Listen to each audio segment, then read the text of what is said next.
Rob, how you doing? Hey, good, good. Good. Well, hey, appreciate you hopping on here. Yeah, absolutely. Well, yeah, a couple things I get asked quite a bit, and I'm kind of curious on your thoughts on. The main one I get asked, and I've had one insurance company say absolutely not, don't do this. One say the complete opposite. What are your thoughts on the driver-facing dash cams? How do those affect what just happens in court there?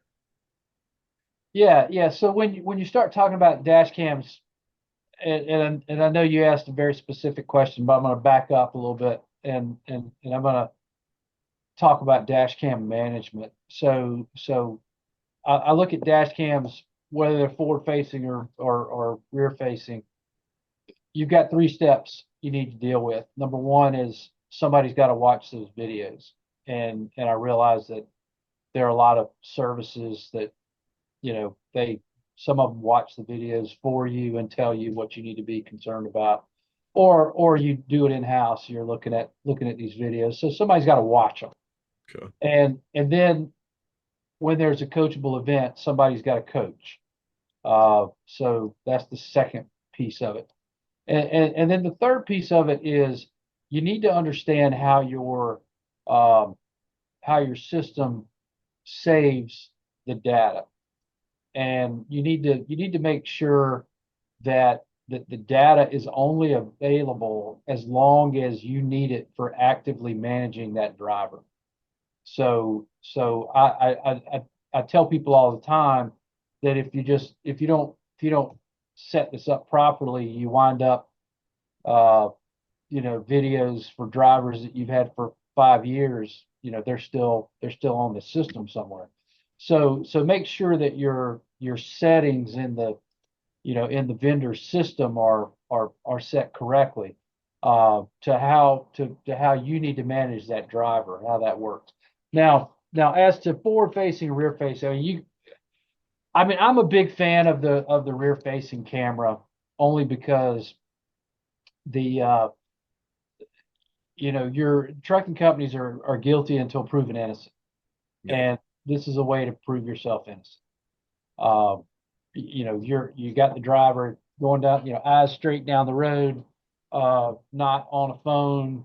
I like that. Now you can actually, I mean, a lot of the cameras are set up now where I would say that they're kind of a hybrid between forward and rear facing. They've got the forward facing, but they've got the inward facing comes in from the mirrors and gives you a little bit of, like the hands and the steering wheel without actually being on the driver. So there's a little Yep. bit of, so I've seen some technology like that where there's kind of a little bit of it's set up so that it's kind of a compromise, I guess, between full onboard uh, inward facing cameras. So I'm Yep. I'm a, I'm a big fan of the inward facing cameras because it shows you're not on the phone. It shows you're paying attention, that kind of thing. So and really, I think one question that people get asked is, how are you going to make sure drivers aren't on their phones? And the answer is, you really can't unless you've got the inward facing camera. Now, I mean, I know there's some cell phone blocking technology and stuff like that, but short of something like that, I think that's probably uh, the best answer. But I like the inward camera. But if you tell me you're only going to do outward facing cameras, that's fine. I mean, Yep. I'm not gonna pick a fight with you over that. Yo. Well, no, I'm glad you said that because the two arguments was, well, if you don't have them, then how you gonna prevent stuff like that happening? How you gonna know that your driver's distracted or on the phone? But then the other argument was to not have them was, well, what's gonna happen if the um when it comes out in court that they're gonna go back and look at the last 12 months and find every little nitpick deal on that dash cam there. But then you don't have, but you're saying still 100% get the inward facing dash cams if you can because there's no coaching that's going to happen if you don't have them or it's going Well, to be way tougher. Yeah, you still have some coaching opportunities, Yeah, yeah. but I mean, you really, we're a long way from where we were 15 years ago when the driver just went out on Monday and you saw him back 2 weeks later, and you had no idea what happened in the 2 weeks while the driver was out. And so we're, we it's it's gone it's come a long way in terms of the driver monitoring in terms, some for good, some for bad, Yeah. but it's we have a lot more knowledge now than we did then, and so we're held to that standard of dealing with that. Yo, yo. And another thing kind of on that is like, most insurance companies are pushing for cameras and ELD data. Are you seeing ELD data show up in court too? Is anybody asking for that? Oh yeah, yeah. We every case has ELD data, um, Really? and they're, the good thing about as a old football coach used to tell me, the eye don't lie, Yep. uh, and so when you were watching film on football, after a football game, if you missed a block or missed a tackle or whatever, you were you knew it, and so the great thing about the ELDs is they're only subject to some very limited manipulation. So, I mean, generally speaking, you know what you got, and it automatically. I mean, you don't have three ladies in the office auditing logs anymore because I mean, it is what it is. So that's that's good. Now, I think a lot of people don't understand how their technology works, and that's to me that's the biggest problem. Okay. Is that they the drivers are missing something and nobody's really catching it, uh, but or the company doesn't really understand what data is being recorded. But that's you're talking about the courtroom, and I said you're guilty until you prove yourself innocent. I mean, and really, what we're seeing today is you have to be perfect. Yeah. Uh, is that in order to survive in litigation, you have to be perfect, and you can't have a breakout of adjustment. You can't be 7 miles an hour over the speed limit. You've got to have everything's got to line up for you to try these cases. Yo. Yo. Am I missing anything? Like I know the three main points when it comes to the litigation side. They're gonna review dash cams heavily, they're gonna review ELD data. Obviously your CSA scores, all that stuff's gonna be drugged through the mud in court. Anything else that they're really gonna, typically look at there?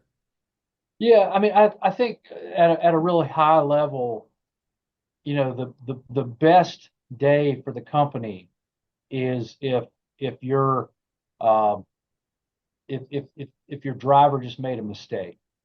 The driver, you know, turned left in front of somebody. The driver, uh, you know, misunderstood a sign or whatever. And those are the things that you can defend. But every action by the company is going to be looked at more seriously by the jury. Okay. When the company makes a mistake, that's going to be uh, taken as more seriously uh, by the jury. But the things that are, and it starts from the day the driver steps into the office, is filling out that application. Okay, well, the driver fills out on the application he's a 3-year driver and says he's driven 1 million miles. Okay, yeah, that didn't happen. And so looking at that application and saying, okay, um, you say here you have 1 million miles of experience, and you've got to go through, and what I love to see is the safety department writes on that application, driver really was estimating here. He doesn't know how many miles he's driven. uh, and correcting things that are that are on their face are a problem.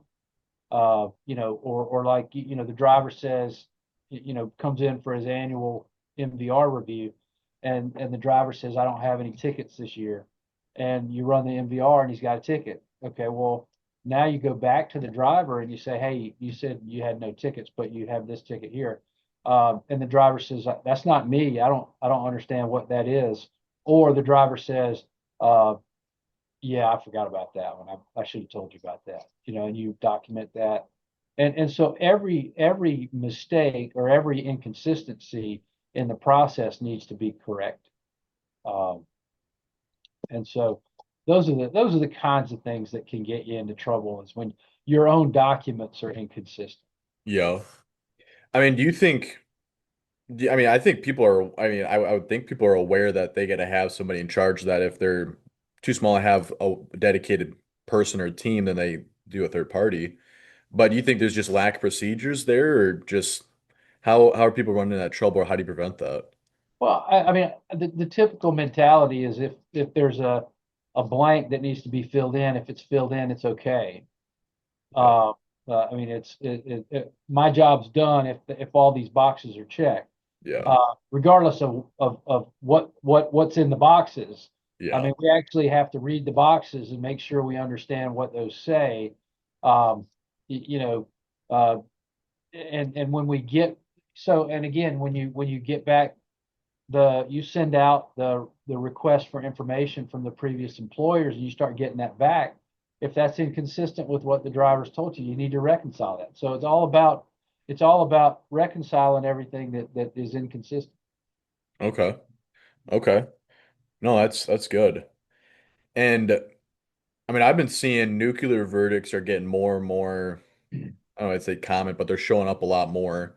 I mean, like I just saw something saying Warner had a lawsuit reversed for $100 million on a claim that was not, or for an accident that was not at fault. I mean, are you seeing huge uptick in that in nuclear verdicts, and how do you kind of prevent that stuff? Or do Well, you? I mean, we're seeing appellate courts reverse some of these nuclear verdicts, Okay. um, with the exception of New Mexico, which seems to think $300 million verdicts are reasonable. Um, but it's a uh, you're getting some results back that uh, I think the trucking companies and insurance companies are figuring out which cases they want to try and which ones they don't want to try. Um, there are uh, there are lawyers out there who are, I mean, plaintiffs' lawyers are taking cases to trial and losing, but that doesn't make headlines. So, uh, I mean, I think that just by virtue of what we talk about is is is that the nuclear verdicts are always going to be what I would say overreported, Okay. and and and verdicts that are either more in line with reason or their defense verdicts. Those are going to be generally underreported. Yo, yo. I mean, how do you even justify $100 million for a one auto accident? I mean, do you think they're just putting that number up there to get attention over report it? But how's that stuff even getting paid out then? Well, and a lot of the things that you read about, I mean, like there was a Florida verdict that was huge. I mean, that verdict, my understanding is that there wasn't really anybody defending that case, and none of it was paid, obviously. Okay. So, I mean, you can get as big a verdict as you want, Yeah. uh, and if nobody's on the other side, Yeah.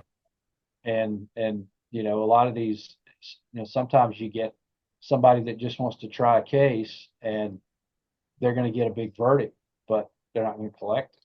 So, uh, so all of those things come into play. Is there much else these guys can do besides, I mean, obviously just doing the basics right? running a well-ran trucking company to avoid, some of those multi-million dollar payouts? Um, you know, the there's certainly things that they can do. And it goes it's you got compliance. You're gonna get raked over the coals if you have gaps in your compliance. Um, but a lot of it is uh, you know we as an industry, we need to be stronger in politically, Yeah. because we have um, we're a very important sector in the economy, Hmm. and and yet we're almost consistently under attack, whether it's billboards that vilify trucking companies, and or what have you. But a lot of the laws that we have to live under uh, are not very fair, and we don't have the political clout. At least we don't think we do to change those laws. And so I think we need to, if you're a trucking company, you need to be very active in your state and national trucking associations so that you can uh, have a seat at the table when somebody's, in South Carolina, we're the worst. We're a red state, and we're very conservative in a lot of ways, but I think three-quarters of our legislature is plaintiffs lawyers, and we can't make changes. We can't change a bunch of unfair laws that penalize trucking companies. So That's what I was kind of wondering. You kind of answered that there too, is I was wondering if it's on the state level. I know some of these states are like Blue Wire calls them judicial hellholes, where just depending on the state or what the legislative looks like there, they'll usually go in favor of, not the trucking side. yeah, absolutely. Uh, Gotcha. yeah, there's a lot of hellholes out there, and uh, but there's a lot more than what you read about too. So. Yeah. Yeah. No, okay. Yeah, that's good. And just when it comes to claims in general, I mean, I know there's a pretty big difference here, but for the people who are watching, I mean, a quickly reported, self-reported claim up front, do you know how big of a difference that is, or do you have any idea what you're going to see there versus a claim that's third party reported and reported a month after? You know, it's really a benefit to me if it gets reported quickly. And I mean, you've got some insurance companies out there who are uh, not very responsive. They're they may or may not be familiar with trucking, and they might write a trucking policy or a business auto policy that covers a truck, but they might not really understand the process. And so uh, moving very quickly to get uh, vehicles downloaded before they're repaired, before they get back on the road, can be a big help. Figuring out what kind of telematics are on that vehicle before they disappear, that can be a help. Uh, but the less things you have to explain, the better off you are, because if you're explaining, you're losing.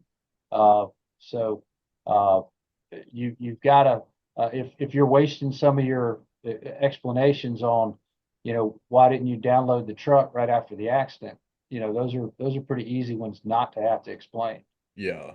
Yeah.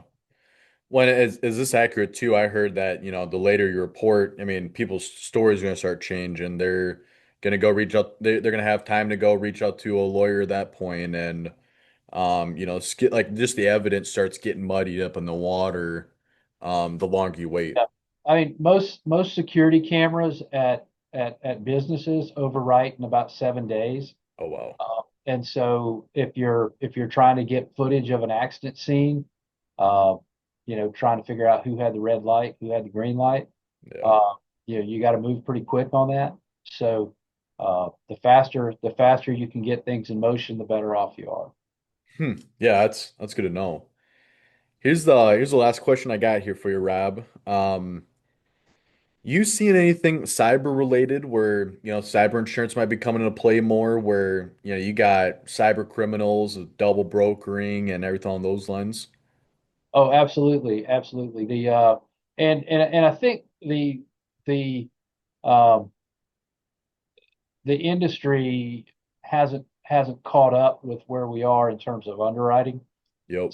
So our the underwriting that's out there today is you know 35 years old, Yeah. and it doesn't really reflect what's happening in the market today. So if you're a freight broker, um, and you need to make sure that you're buying some expansive coverage that would include coverage for these you know the planned and organized theft uh, issues, and you would also have they call that strategic theft. I mean, if somebody busts open your trailer at the truck stop, that's been covered.